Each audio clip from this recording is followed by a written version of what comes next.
Hello, welcome guys. Welcome to the MCQ series part 5. This is the part 5 of our MCQ series. इससे पहले हमने 4 part कर लिए हैं जनरली. जितने भी डायलिसिस अच्छे क्वेश्चंस हैं वो हम डिस्कस करेंगे इस सीरीज़ के अंदर. एंड मैं आपको गारंटी देता हूँ ये आपको बहुत ज़्यादा बेनिफिशियल रहेगा आपके डायलिसिस एंट्रेंस एग्ज़ाम्स को फेस करने के लिए. So let's begin with the video further. Question number 61 is the first question of our part 5 of this MCQ series. So let's begin. What does this question says is, which of the following is a germicide used for dialyzer reprocessing? इनमें से कौन सा germicide है जो हम dialysis reprocessing के लिए use करते हैं? Option A is alcohol, option B is hydrogen peroxide, option C is peracetic acid and option D is acetone. सही ऑप्शन को टिक करें and then we will see the answer. Okay, moving to the answer and the right answer is peracetic acid. Peracetic acid का आपको formula याद होना चाहिए और parasitic acid होती है जनरली वही हम यूज़ करते हैं जर्मिसाइड्स के लिए. रिनालिन के अंदर भी पैरासिटिक एसिड ही हमारा होता है. Moving to question number 62, what does it says, which of the following is the definition of a contact time? तो इनमें से कौन सी स्टेटमेंट कंटैक्ट टाइम की डेफिनेशन को दर्शाती है? Option A is amount of time that the germicide is rinsed through the dialyser. Option B is amount of time between dialyser uses. Option C is amount of time germicide remains in the dialyzer. Option D is time it takes to reprocess the dialyzer. सही option को choose करें and then we will see the right answer. Okay, moving to the explanation and the answer is option C. Amount of time the germicide remains in the dialyzer. Germicide जितने time तक dialyser के अंदर रहता है वो उसका contact time होता है. Okay, now moving to the next question. Question number 63.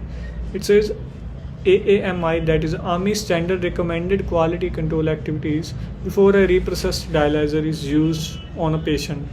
Who must check the dialyzer to verify the quality control information? ये कह रहे हैं कि आर्मी के द्वारा जो गाइडलाइंस कंट्रोल और क्वालिटी से रिलेटेड हैं वो हम रिप्रोसेसिंग डायलाइजर के अंदर यूज़ कर रहे हैं. तो आर्मी के जो स्टैंडर्ड्स हैं, जो गाइडलाइंस हैं, वो किन्हें परमिशन देती है कि वो डायलाइजर की क्वालिटी को वेरीफाई कर पाएँ कि वो सही है कि नहीं है? Option A is the patient only as long as he or she is cited. Option B is 2 people, one of whom should be the patient. Option C is the medical director and charge nurse. Option D is 2 registered nurses and a patient care technician. सही option को tick करें and then we will see the right answer. Okay, going to the explanation part and the right answer is 2 people, one of whom should be the patient.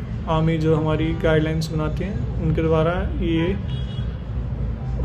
प्रदान किया हुआ एक right है patients को कि आपका जो रिप्रोसेस डायलाइजर है वो प्रॉपरली आप जो खुद पेशेंट होता है वो उसको वेरीफाई कर सकता है या पेशेंट का एक अटेंडेंट जो होता है वो उसको वेरीफाई कर सकता है.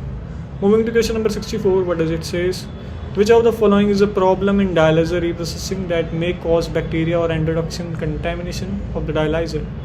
इनमें से कौन सी एक प्रॉब्लम है जो डायलिसिस रिप्रोसेसिंग में हमें देखने को मिलती है जब आमतौर पे बैक्टीरिया और एंडोटॉक्सिन कंटेमिनेशन से का?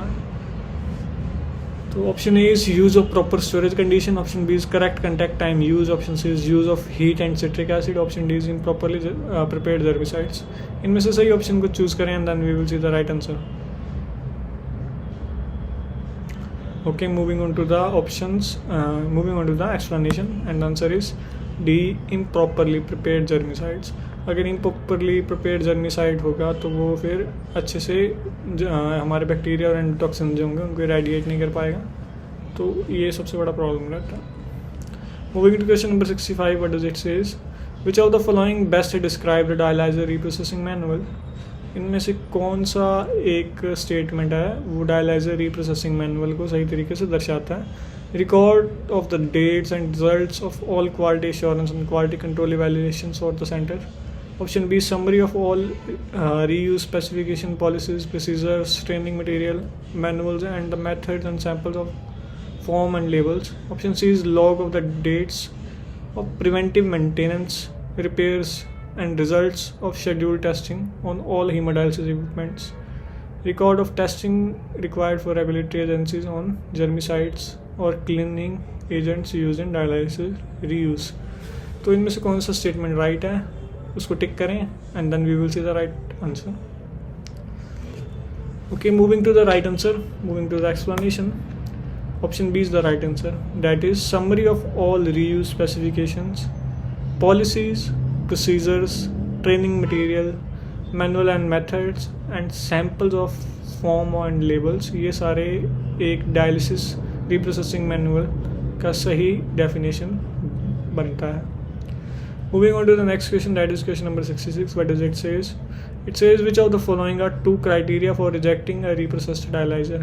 ऐसे कौन से दो क्राइटेरिया है जिनको फॉलो करके हम रिप्रोसेसिंग डायलाइजर को रिजेक्ट कर सकते हैं. First option is less than 80% of the original fibre bundle volume and static appearance, मतलब कि जो उसका बाहरी अपीयरेंस है उसको देख के. Option B is label incomplete, dialyser not heparinised. Option C is patient preference, patient की मर्जी, and access is recirculating. Option D is HIV status, hyperkalaemia present. तो इनमें से सही ऑप्शन को टिक करें and then we will see the answer. Moving on to the answer and the answer is option A, that is less than 80% of original fibre bundle. ये हम check करने के लिए TCV टेस्ट करते हैं जो हमने पहले पढ़ा था, total cell volume. And then option उसके बाद एस्थेटिक अपीयरेंस के बेसिस पे भी हम उसको ग्रेडिंग करते हैं. ग्रेड 0, 1, 2, 3, 4, जो 4, 3, 2 ग्रेडिंग के बीच तहत आते हैं उनको हम जनरली रिप्रोसेस नहीं करते. Moving to question number 67. Question number 67 क्या कहता है? Water use for dialysis must be treated because dialysis patient. अब जो डायलिसिस के लिए हम पता है, डायलिसिस के लिए जो वाटर होता है मैक्सिमम यूज़ होता है, तो वो मतलब ट्रीटेड है, उसकी चेकिंग क्यों मतलब ज़रूरी है. Option A is have strict fluid restriction and drink only pure water. Option B is drink large amount of water despite the restrictions. Option C is are expose to large volume of water during dialysis. Option D is are able to excrete contaminants in dialysis during the dialysis. सही option को choose करें and then we will move to the explanation. Question यही था कि water use for dialysis must be treated because dialysis patients क्यों. And answer is because dialysis patients are expose to a large volume of water during dialysis. Generally एक patient जो होता है वो एक 220 से 240 लीटर वाटर के कंटेक्ट में होता है उसका ब्लड, क्योंकि जनरली हम जो डायलिसिस ट्रीटमेंट कर रहे होते हैं उसमें हम ब्लड फ्लो तो अराउंड 250-300 रखते हैं, बट जो डायलिसिस फ्लो होता है वो अराउंड 500 या 600 कुछ रहता है. और 500 अगर 4 आवर्स के लिए चल रहा है, फिर उसको हम मिनट्स के साथ डिवाइड करेंगे तो जो हमारा रिजल्ट आएगा वो अराउंड 120 लीटर्स होगा.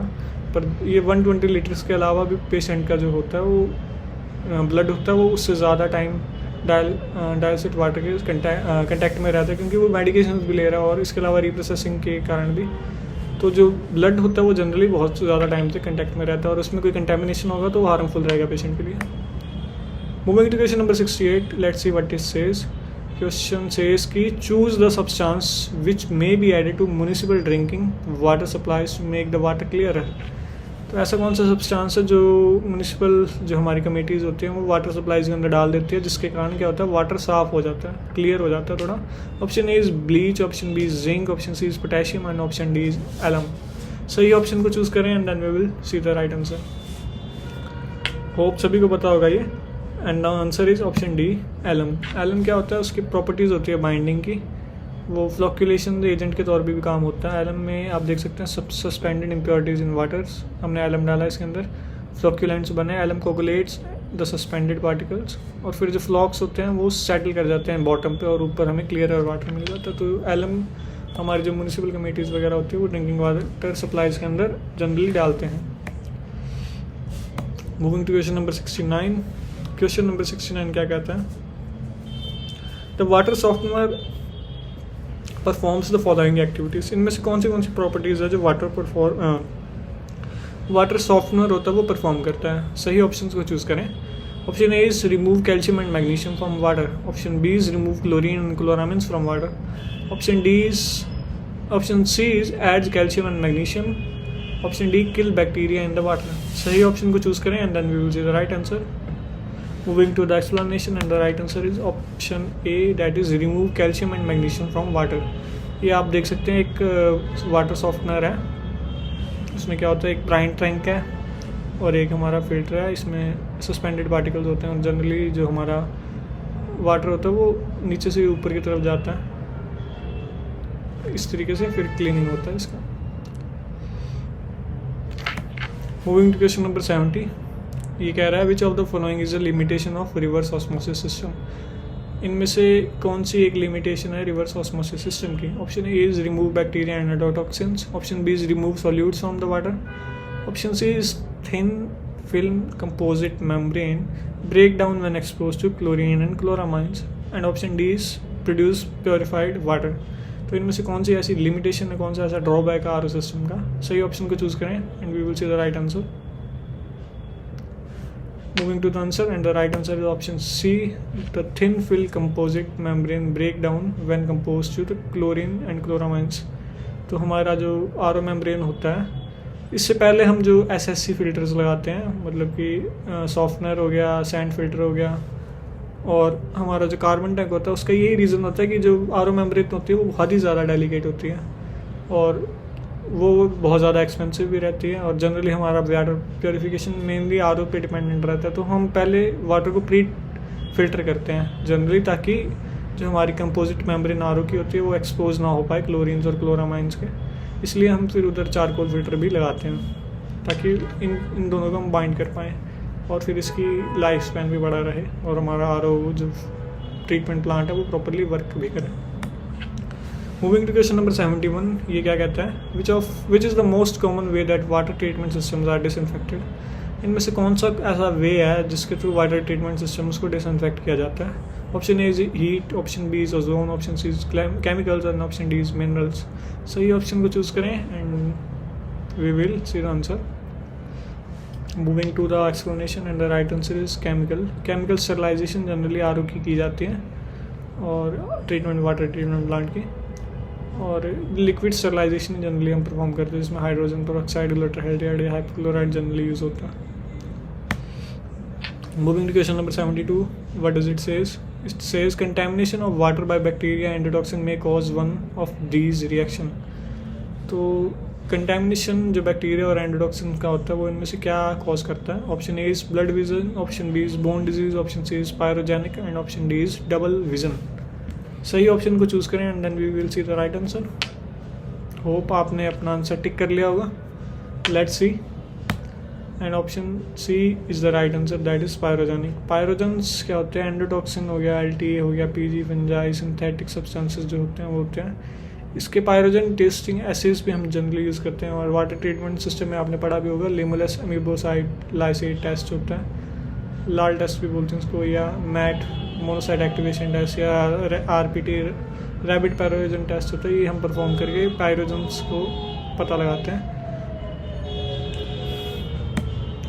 Moving to question number 73, what does it says? It says how often should the RO operating parameters be checked.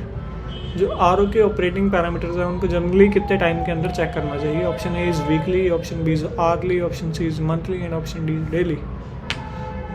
Choose the right answer, and the right answer is option D, daily.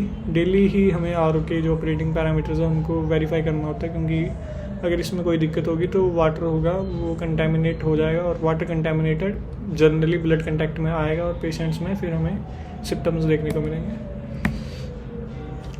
Question number 74 says which of the following is an acceptable level of post softener hardness.